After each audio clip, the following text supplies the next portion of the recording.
Bonjour à tous. Bienvenue dans la famille de Dieu. Aujourd'hui, on va parler d'une chose qui change vraiment la vie. Comment entendre la voix de Dieu, au milieu de toutes les notifications, des vidéos qui défilent, des mauvaises nouvelles et du bruit incessant. Dieu n'est pas silencieux. Il parle. Et il veut que toi, personnellement, tu l'entendes. La Bible dit dans Jean 10 verset 27, « Mes brebis entendent ma voix, je les connais, et elles me suivent. » Et juste avant, au verset 4, lorsqu'il a poussé dehors toutes ses propres brebis, il marche devant elles, et les brebis le suivent, parce qu'elles connaissent sa voix. Si tu es son enfant, tu peux apprendre à reconnaître sa voix, exactement comme un petit enfant reconnaît la voix de son papa dans une foule pleine de monde. Seigneur, ouvre nos oreilles aujourd'hui. Parle à chaque cœur, petit ou grand. Imagine le monde en ce moment, ton téléphone vibre toutes les 3 secondes, les infos parlent de guerre, de prix qui montent, de climat qui inquiète.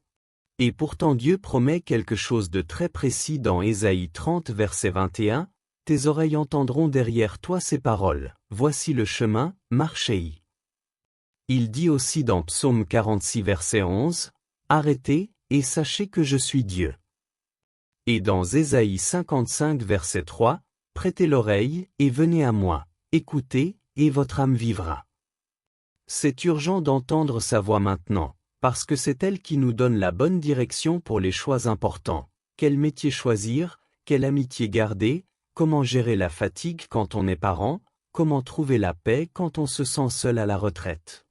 Je me souviens d'un garçon de 16 ans qui passait ses soirées sur son écran, complètement perdu. Un soir il ouvre la Bible presque par hasard, il tombe sur Romains 8 versets 38 à 39 qui dit que rien ne peut nous séparer de l'amour de Dieu. Il a senti une voix intérieure lui dire « Je t'aime tel que tu es ». Aujourd'hui ce jeune est transformé. La première façon d'entendre Dieu, c'est par la Bible, sa voix écrite. La Bible dit dans 2 Timothée 3 versets 16 à 17, « Toute écriture est inspirée de Dieu et utile pour enseigner, pour convaincre, pour corriger, pour instruire dans la justice. » Elle ajoute dans Psaume 119 verset 105, « Ta parole est une lampe à mes pieds, et une lumière sur mon sentier. » Et dans Psaume 119 verset 130, « L'entrée de tes paroles est claire, elle donne de l'intelligence aux simples. » Paul explique dans Romains 10 verset 17, « Ainsi la foi vient de ce qu'on entend, et ce qu'on entend vient de la parole de Christ. » C'est comme une longue lettre d'amour que ton papa t'a écrite avant même que tu naisses. C'est mieux que n'importe quelle IA, elle connaît déjà ton avenir. C'est le seul GPS qui ne plante jamais. Prends ta Bible maintenant si tu peux. Ouvre Psaume 23, les 3 premiers versets. Lis doucement.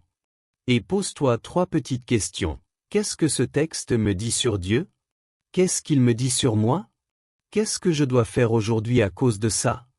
La deuxième façon, c'est dans la prière silencieuse, sa voix intérieure. Dieu promet dans Jérémie 33 verset 3, « Invoque-moi, et je te répondrai, je t'annoncerai de grandes choses. » Jésus dit dans Jean 16 verset 13, « Quand le Consolateur sera venu, l'Esprit de vérité, il vous conduira dans toute la vérité, et il vous annoncera les choses à venir. » Et dans Jean 14 verset 26, « Le Consolateur, l'Esprit Saint, que le Père enverra en mon nom, vous enseignera toutes choses, et vous rappellera tout ce que je vous ai dit. » Et c'est ça, mets ton téléphone en mode avion pendant 5 ou 10 minutes par jour. Assieds-toi tranquillement et dis simplement, « Parle, Seigneur, ton serviteur écoute », comme le petit Samuel dans 1 Samuel 3 verset 10. Une maman que je connais était épuisée, 3 enfants, travail, maison. Elle a commencé à faire 7 minutes de silence le matin. Au bout d'1 mois, elle a senti Dieu lui dire de pardonner à sa belle-mère. Elle l'a fait. Aujourd'hui toute la famille respire mieux. Dieu parle dans le silence. La troisième façon, c'est par le Saint-Esprit, sa voix douce et légère.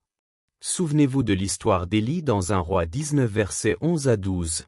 Il y a eu un vent violent, un tremblement de terre, un feu, et Dieu n'était dans rien de tout ça. Après, il y a eu un souffle doux et léger.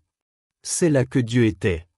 La Bible dit dans Colossiens 3 verset 15, que la paix de Christ règne dans vos cœurs. Quand une pensée ou une impression t'apporte la paix profonde, c'est souvent lui.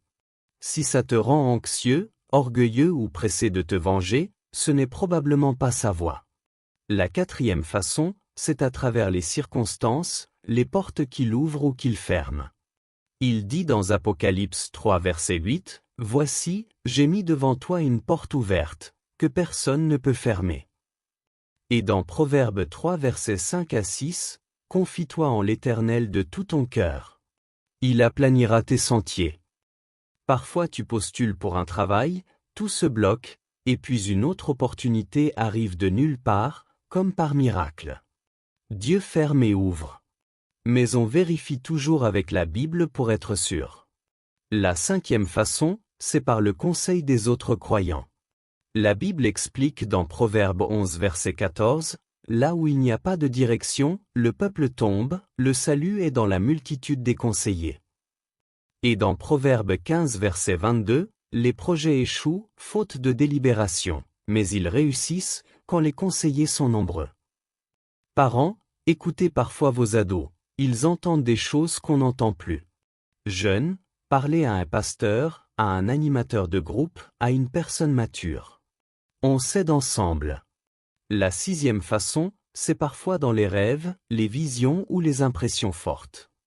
La Bible promet dans Joël 2 verset 28, cité dans Actes 2 verset 17, « Vos fils et vos filles prophétiseront, vos vieillards auront des songes, vos jeunes gens des visions. » Mais attention, il faut tout tester. Dans 1 Thessaloniciens 5 verset 21, « Examinez toutes choses, retenez ce qui est bon. » Et la parole de Dieu dans Hébreux 4 verset 12, discerne les pensées et les intentions du cœur. Maintenant parlons des obstacles, parce qu'il y en a 4 gros qui nous empêchent d'entendre. Le premier, le péché qu'on laisse en place. La Bible dit clairement dans Psaume 66 verset 18, « Si j'avais regardé l'iniquité dans mon cœur, le Seigneur ne m'aurait pas écouté. » Le deuxième, le bruit permanent.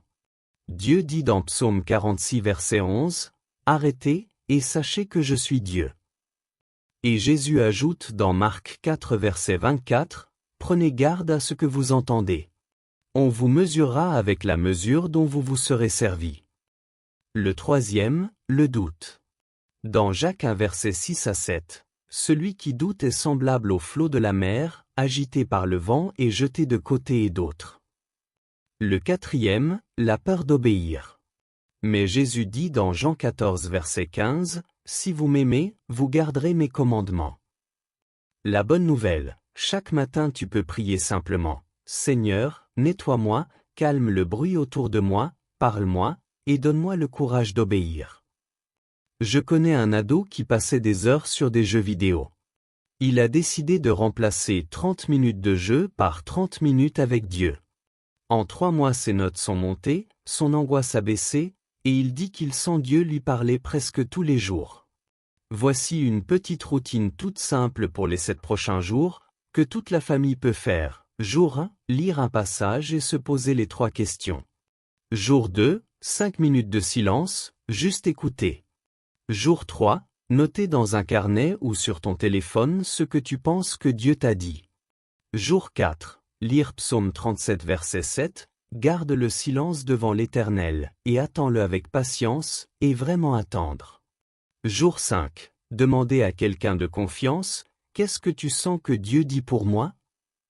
Jour 6. Lire Apocalypse 3 verset 20, voici, je me tiens à la porte, et je frappe.